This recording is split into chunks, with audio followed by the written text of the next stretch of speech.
అటువంటి వాళ్ళకి ఆయన మహాజ్ఞాని. ఆయనకి ఏమిటండి, అగ్నిహోత్రంలో చెరబురుగులు పడితే అగ్నిహోత్రానికి లోటు వచ్చిందా? అగ్నిహోత్రం శవాన్ని కలిస్తే మైలు వచ్చిందా?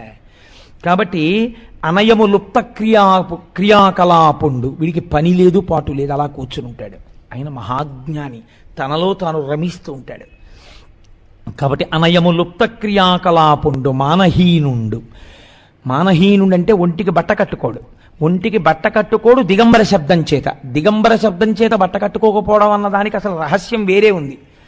నేను ఈ మాట గురించి మీకు చెప్పినప్పుడు మీరు పరమ మర్యాదతో దీన్ని స్వీకరించండి. ఒక స్త్రీ ఒక కోటీశ్వరుడికి భార్య. ఆవిడ లక్షల రూపాయల ఆభరణములను ఒంటి నిండా పెట్టుకుంది.